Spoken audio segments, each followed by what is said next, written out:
With news. గత 2 రోజుల నుంచి నాన్ స్టాప్గా కురిసిన వర్షాల కారణంగా దిల్సుఖ్ నగర్, చైతన్యపురి పరిసర ప్రాంతాల్లో ప్రజలు పడుతున్న ఇబ్బందులను పర్యవేక్షించడానికి టీజేఎస్ కోదండరాం గారు వచ్చారు. వారిని అడిగి ఇక్కడ పరిస్థితులు ఎలా ఉన్నాయో మనం తెలుసుకుందాం. నమస్కారం అండి. నమస్తే. చెప్పండి, ఇప్పుడు ఇక్కడ పరిస్థితులు మీరు పర్యవేక్షించారు, దాన్ని బట్టి మీరు ఏం చెప్పదలుచుకున్నారు? ఇప్పుడు ఒకటి విపరీతమైన వరద వచ్చి ఈ వరుస ఇది అన్నపూర్ణ కాంప్లెక్స్లో ఉన్నటువంటి దుకాణాలలోకి నీళ్ళు వచ్చినాయి.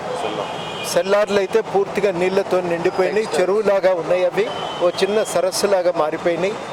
కొన్ని దుకాణాలు ఇంకా విషాదం ఏంటంటే ఆ వరదకు కొట్టుకొచ్చిన కార్లు దాకి షట్టర్లు కూడా ఓపెన్ అయినాయి. ఆ దుకాణంలో ఉన్న వస్తువులు కూడా కొట్టుకుపోయినాయి.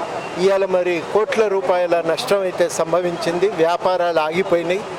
మేము ప్రధానంగా కోరుకునేది ఏంటంటే ఒకటి తక్షణ సహాయం అనేది, నీళ్లు ఇప్పుడు పోవాలి, తక్షణం ఆ నీళ్లు పోయే ఉపాయం ఒకటి ఆలోచన చేయాలి.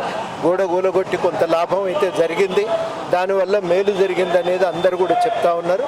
కానీ ఇంకా కూడా సెల్లార్లో నీళ్లు ఉన్నాయి. రెండోది ఏంటంటే ఇంత బురద నీళ్లు వచ్చిపోయినాయి. మరి వాళ్ళ ఈ దుకాణాలన్నింటినీ కూడా ఇంకొంత శానిటైజ్ చేసుకోవటానికి మున్సిపాలిటీ వాళ్ళు చర్యలు తీసుకోవాలి. మూడోది అయిన నష్టాన్ని అంచనా వేయాలి. చాలా లక్షల నష్టం. కొంతమంది చిన్న చిన్న వ్యాపారులు ఉన్నారు దీంట్లో. బట్టలు మనం సెలెక్ట్ చేసుకుంటే కుట్టించే వ్యాపారం చేసేవాళ్ళు, వాళ్ళకైతే ఇక ఈ దసరానే ఈ సంవత్సరంలో మొత్తం వచ్చే ఆదాయం అంతా ఒక దసరాలో వస్తుంది. మరి ఆ వ్యాపారాలు అనేవి దెబ్బతిండిపోయినాయి. ఇవాళ మరి వాళ్ళు ఆదుకోవటానికి గవర్నమెంట్ నష్టపరిహారం ఇవ్వాలి, చేయూతనివ్వాలి. అవి నిలబెట్టడానికి ప్రయత్నం అయితే చేయాలని చెప్పి మేము కోరుతా ఉన్నాం. తప్పనిసరిగా వీళ్లకు న్యాయం అందించడానికి ఒక ప్రయత్నం చేస్తాం. మరి ఇక్కడ మున్సిపల్ కమిషనర్ను మొదలుకుంటే అక్కడ హైదరాబాద్లో సెక్రటరీ దాకా అందరినీ కలిసి న్యాయాన్ని చేకూర్చడానికి ఒక సీరియస్ ప్రయత్నం చేస్తామని ఈ సందర్భంగా హామీ ఇస్తాం. బిఎన్ రెడ్డి కావచ్చు, అస్తనపురం కావచ్చు, సరునారు పరిసర ప్రాంతాలు, చైతన్యపురి, ఇక్కడ ఉన్న డ్రైనేజీలు కానీ డివైడర్లు కానీ అన్నీ పగిలిపోయినాయి ఆ ప్రెజర్ వల్ల. ఆ పగిలిపోవడం వల్లనే ఈ వరద వచ్చిందని ఇక్కడ స్థానికులు చెప్తున్నారు. దానిపైన అసలు లోపం ఏముందంటారు? మేము ఇంకా చూస్తున్నాము. ఇదే మొదటి పాయింట్. నిన్ననేమో వేరే ఒక చోట ఆగిపోవటంతో రాలేకపోయినాము. ఇవాళ వచ్చినాము, చూస్తాం మొత్తం అన్ని కాలనీలు చూసి మీకు మళ్ళీ మొత్తం ఇక్కడ ఉన్న పరిస్థితి గురించి మళ్ళీ మీతో మాట్లాడాలి.